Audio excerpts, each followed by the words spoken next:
আসসালামু আলাইকুম রহমতুল্লাহি ওয়া বারাকাতুহু। সবাই কেমন আছেন? আশা করি ভালো আছেন।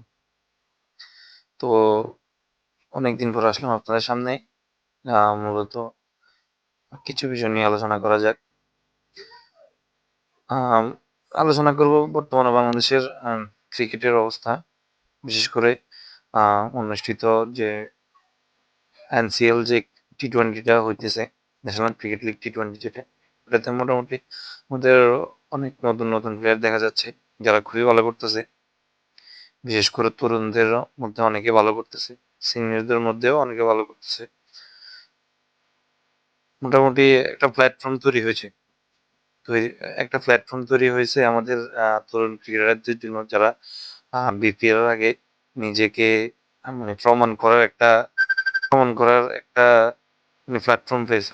তো এখানে আম কিছু প্লেয়ার আছে ২০০ স্ট্রাইক রেট প্লাস ব্যাটিং করতেছে, কেউ খারাপ করতেছে।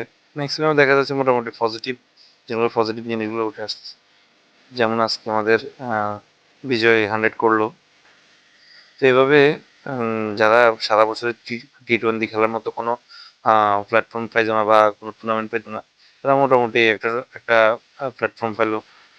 তো মোটামুটি আমরা আশাবাদী, দেখা যাক আমাদের এই যে অনেক নতুনভাবে চালু হওয়া যে আমাদের যে টি-টোয়েন্টি যে লিগটা, মোটামুটি এখানে দেখলাম অনেক স্পন্সর আছে, খেলোয়াড়রাও পুরো দস্তুর পুরো দস্তুর এনজয় করতেছে।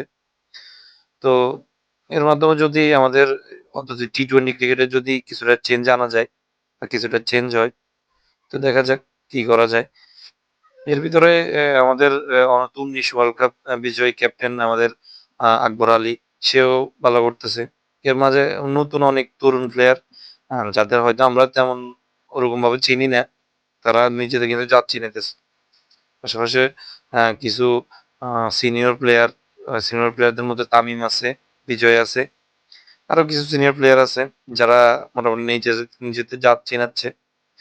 তো এই টুর্নামেন্ট আয়োজনের মাধ্যমে আমাদের যে টি-টোয়েন্টি, অন্তত মিনিমাম টি-টোয়েন্টির পাইপলাইনটা আরেকটু মজবুত হবে।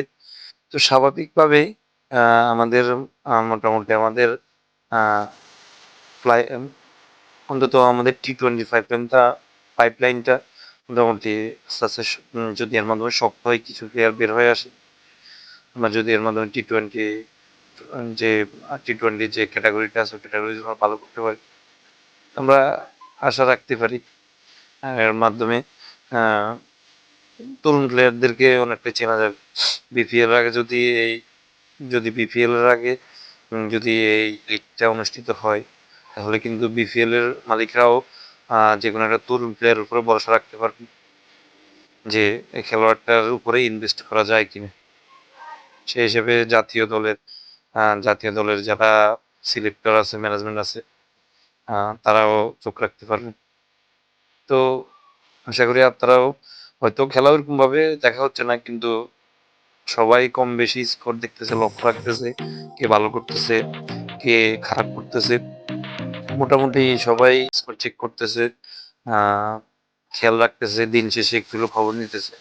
এগুলো আস্তে আস্তে পজিটিভ হইলে পজিটিভ দেখা দিবে। তো এটাই, সর্বশেষ কথা এটাই। আর পাশাপাশি আরেকটা জিনিস, ওয়েস্ট ইন্ডিজের সাথে আমাদের প্রথম টি-টোয়েন্টিতে আমরা মোটামুটি জিতছি। জিতা ম্যাচ, মোটামুটি আমরা ওইটার একটু কঠিন করে দিচ্ছি। দেখা যাক আহ, দেখা যাক আগামীকাল সকালে আরেকটা ম্যাচ আছে। ওই ম্যাচটা জিতলে মোটামুটি আমাদের জন্য অনেকটা সহজ হয়ে যাবে। তো ওই কামনা, ওয়েস্ট ইন্ডিজের সাথে দ্বিতীয় ম্যাচের জয়ের কামনা রেখে আজকে এ পর্যন্ত। আল্লাহ হাফেজ, আসসালামু আলাইকুম।